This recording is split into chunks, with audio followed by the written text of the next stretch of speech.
Tyrese Haliburton can't even breathe without someone throwing shade these days.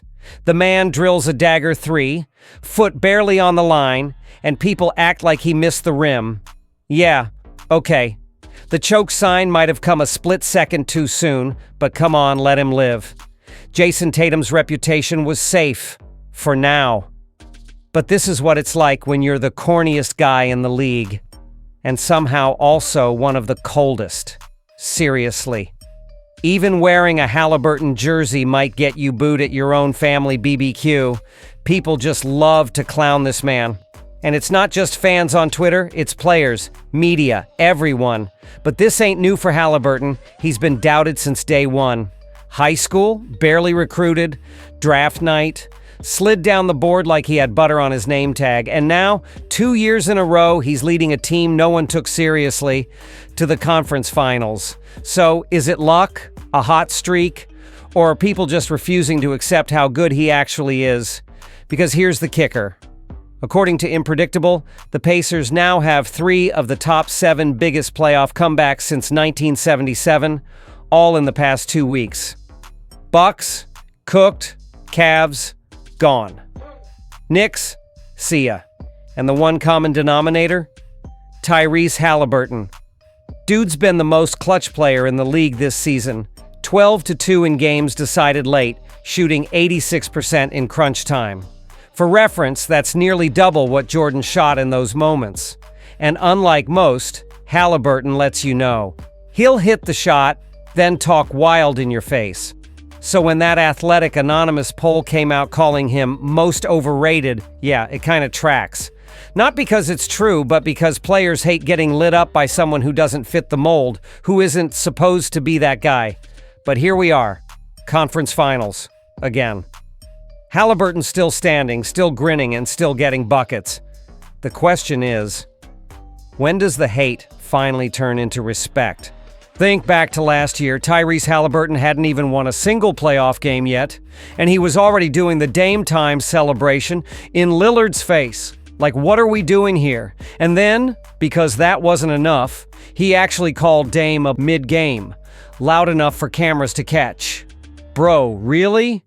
And he doesn't stop with the stars either. He even went after Trenton Watford, mocking him for never making the playoffs. Like Haliburton's been a postseason vet for a decade. Oh, the playoffs? Yeah, they're cool, but you wouldn't know anything about that. That's what he actually said. Come on, man. It's corny. It's disrespectful. And honestly, it's hilarious. But also why so many players can't stand this guy. They look at him like, who gave this dude a mic and a platform? And let's not forget his dad. The man straight up got in Giannis's face. Giannis. Literally one of the most universally liked superstars in the league. The league's Mr. Nice Guy. Somehow the Haliburtons made him look like the victim in a trash talk war. But here's the thing, none of that matters if the guy can hoop. You can be loud, cocky, annoying, extra as long as you deliver. And right now, Tyrese Haliburton is delivering. So yeah, he's obnoxious, he's petty. He might be the most irritating guy on the court.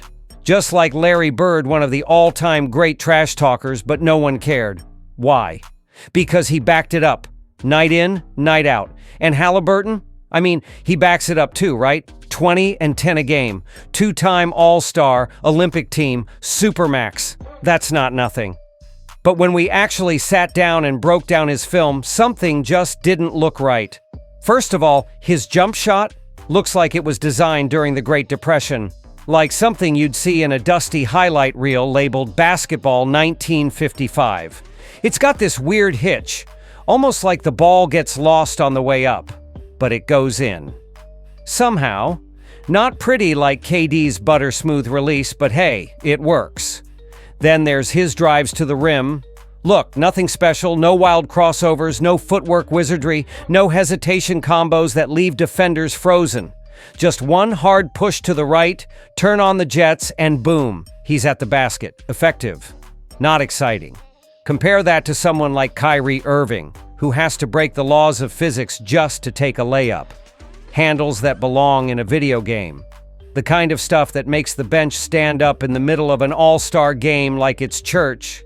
But Haliburton one-on-one? God help him if the jumper isn't falling, because there's not much else there. No shake, no sauce, just vibes and timing. And that's the thing. Players respect things they can't replicate.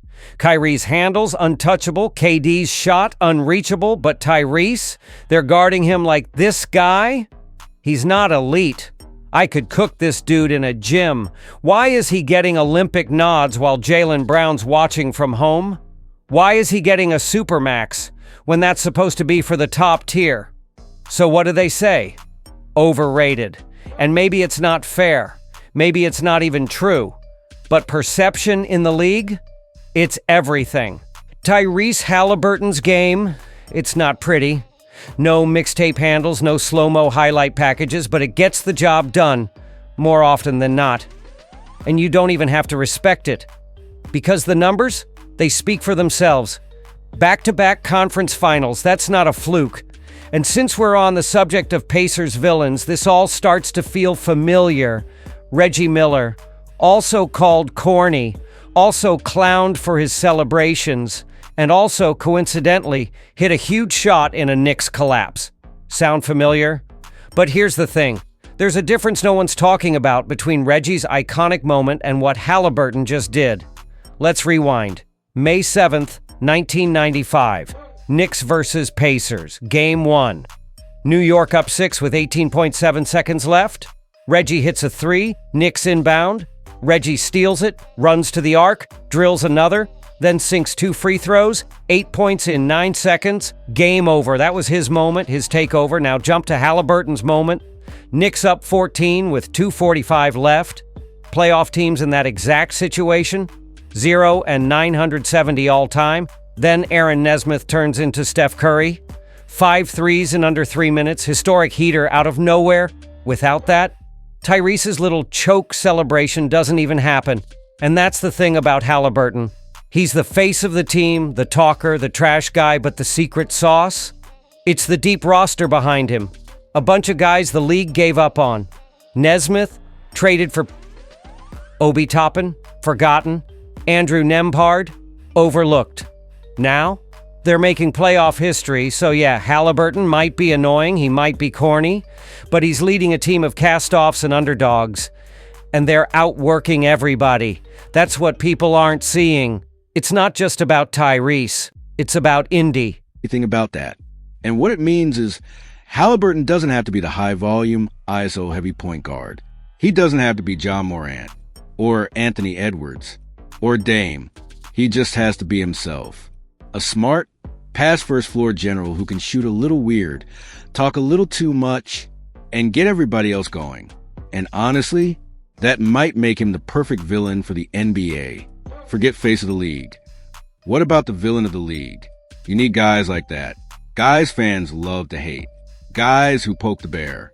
Guys who stir things up. Think Patrick Beverley, Dylan Brooks, Draymond Green. What do they all have in common?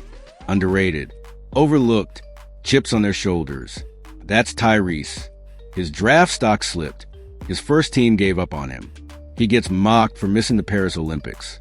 And now, he's supposed to be overrated? Nah, he just refuses to disappear. Yeah, maybe he's annoying. Maybe he's corny. But he keeps proving people wrong. And honestly, the league needs that energy. Yeah, I'm looking forward to it. I've been to the 500. You been to the 500? No, I've been to the 500. It's crazy. It's crazy. So I can't imagine all those people then coming over to Gainbridge. You know, it's going to be a rowdy crowd. Maybe a little intoxicated. Who knows what it'll look like out there. It's going to be a special time, you know, but it's going to be a lot of fun. You know, there's been a lot of people in our organization. The Pacers have a special thing about our organization. We feels like everybody in our organization has worked there for like 30 years, you know, and so I think that everybody's talked about it and how special it is. So for me to now get the chance to experience it, it's going to be a lot of fun. Planning to come into the facility maybe a little earlier, maybe the drive will be a little longer.